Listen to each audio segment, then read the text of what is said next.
Search crews and bulldozers digging through the wreckage of the passenger plane.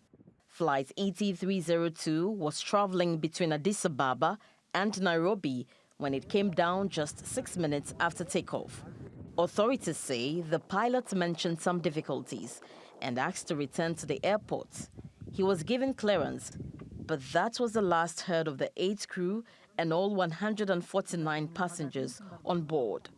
Fragments of the aircraft were found near the town of Bishoftu, about 45 kilometers outside Ethiopia's capital.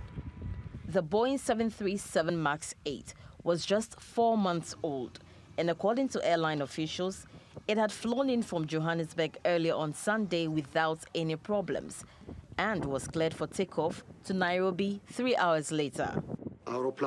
After receiving the aircraft, we did the first maintenance check on February 4th. It was a new and clean aircraft. I'd like to say that we're deeply saddened for the loss of lives of our esteemed passengers, and again we wish God brings comfort to their friends, relatives and brothers. In Nairobi, the plane's final destination, relatives of some of the victims thronged the airport, desperate for some news.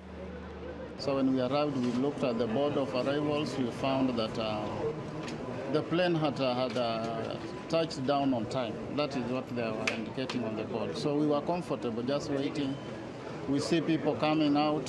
We were sure our relative was going to come out. After a few minutes, we saw some news on Facebook and Twitter just flying Ethiopian Airlines crashes. Passengers on board were from more than 30 countries from North America, Asia, the Middle East and Africa. But Kenya suffered the most casualties. The accident is shocking and saddening. As we all know, Ethiopian Airlines is a well-known airline that has not experienced such accidents for a long time. Nonetheless, the cause of this accident will be made public following a thorough investigation done by professionals in the field.